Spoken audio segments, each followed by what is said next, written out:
हमारे मन में कोई घटा और भाग नहीं होता, सिर्फ जोड़ और गुणा होता है। मैं नकारात्मक विचारों को हटाकर सिर्फ सकारात्मक विचार रखूंगा। आपको शुभकामनाएं, पर ये नहीं हो पाएगा। आपको बस थोड़ा ध्यान देना होगा कि ये काम कैसे करता है। आप देखेंगे कि आप जो हैं और जो आपने इकट्ठा किया है उसमें फर्क है।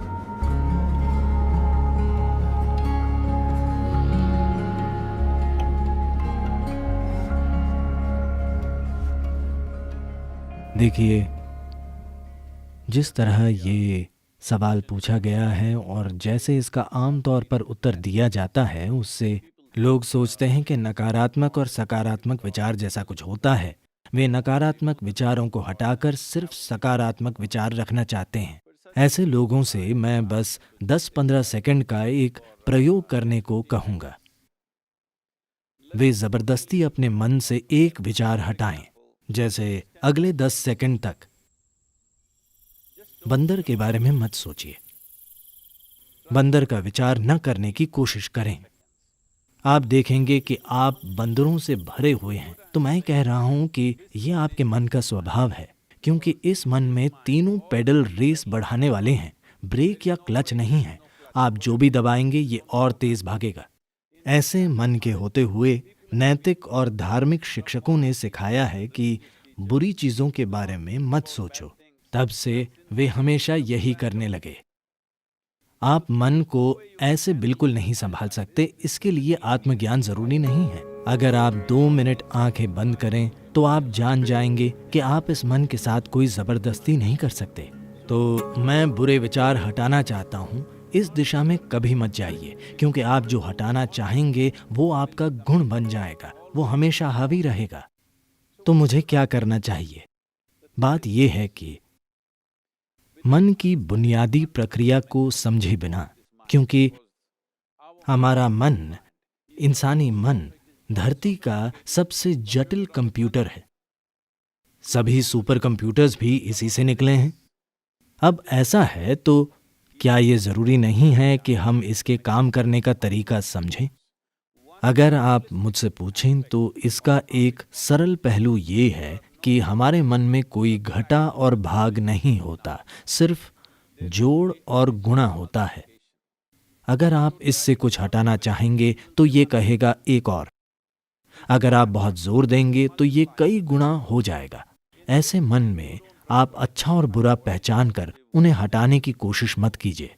सबसे पहले हमें ये समझना होगा This mind of yours, this body of yours is supposed to serve you. कि आपका ये मन और शरीर आपकी सेवा के लिए ही है। आपका जीवन महत्वपूर्ण है।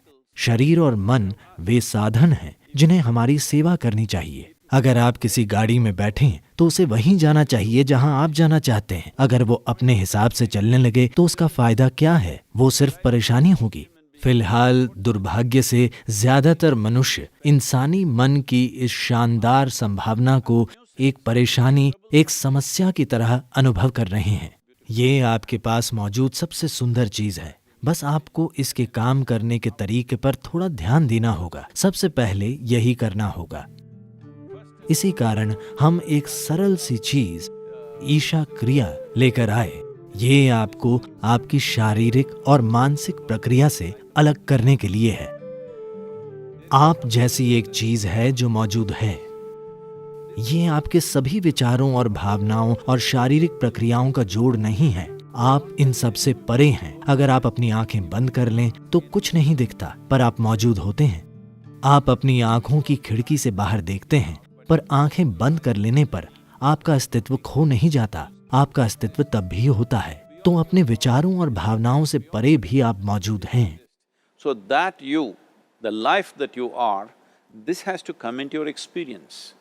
तो जो जीवन आप हैं उसका अनुभव करने की जरूरत है। ऐसा क्यों है कि अपने होने के सबसे महत्वपूर्ण पहलू को आप अपने अनुभव में नहीं आने दे रहे? फिलहाल हमारे जीवन का सबसे महत्वपूर्ण पहलू है कि आप और मैं इस समय जीवित हैं। बस यही है। मैं क्या सोच रहा हूँ, आप क्या सोच रहे हैं, ये महत्वपूर्ण नहीं है। हम इस समय जिंदा हैं, यही महत्वपूर्ण है। तो ये महत्वपूर्ण है कि आप अपने भीतर बुनियादी जीवंतता पर ध्यान केंद्रित करें। तब आप देखेंगे कि आप और आपकी विचार प्रक्रिया के बीच एक दूरी आ गई है। अपनी मानसिक प्रक्रिया और शारीरिक प्रक्रिया से दूरी बना लेना, यही कष्टों का अंत है। क्योंकि इंसान केवल 2 तरह के कष्टों से गुजरता है, शारीरिक कष्ट और मानसिक कष्ट। जब आप खुद के और मन के बीच, खुद के और शरीर के बीच थोड़ी दूरी बना लेते हैं तो ये दुखों का अंत है। इसे हर मनुष्य को जानना और समझना होगा, नहीं तो आप सोचते रहेंगे मैं बुरे विचार हटाकर सिर्फ अच्छे विचार रखूंगा, मेरी शुभकामनाएं, पर यह नहीं हो पाएगा। 100% ये काम नहीं करने वाला, क्योंकि कोई विचार हटा नहीं सकता, उन्हें कुछ समय तक टाला जा सकता है।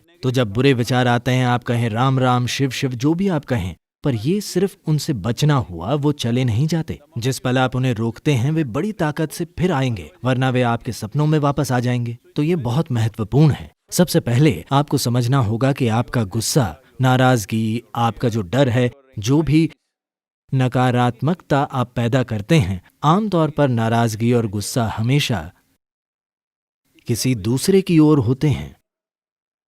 पर हमें समझना होगा कि ये जहर हम खुद पी रहे हैं और दूसरे के मरने की उम्मीद कर रहे हैं। सौभाग्य से जीवन ऐसे काम नहीं करता। अगर मैं जहर पीता हूं तो मैं मरूंगा, मेरे जहर पीने पर आप नहीं मरेंगे। तो हमें यह समझना होगा, जहर से मेरा मतलब है आज आप इसकी जांच करा सकते हैं, फिलहाल आपका खून कैसा है। फिर 5 मिनट तेज गुस्सा करें और अपने खून की जांच कराएं, उसमें कई नकारात्मक तत्व होंगे। आप वाकई खुद को जहर दे रहे हैं। तो क्या आप जहर पीना चाहते हैं? बिल्कुल नहीं। अब मैं क्या करूं? ये सवाल एक तरह की मजबूरी से आ रहा है। कुछ मत कीजिए, बस आराम से बैठिए और बस जीवन प्रक्रिया पर ध्यान दीजिए। शायद आपके दिल की धड़कन या आपकी सांस, शायद जीवित होने की अनुभूति, आप कितने संवेदनशील या बोध पाने की काबिलियत रखते हैं, उसी के हिसाब से कुछ चीजें, शरीर की कोई संवेदना, आपकी सांसें, दिल की धड़कन या कुछ ऐसा लें जो आपको जीवन का संकेत देता हो। बस उस पर कुछ समय तक ध्यान दीजिए। धीरे धीरे आप देखेंगे कि आप और आपने जो इकट्ठा किया है उनमें एक दूरी आ गई है। इकट्ठा की गई चीजें हैं आपकी शारीरिक प्रक्रिया और मानसिक संभावना या फिर मानसिक अस्त व्यवस्था।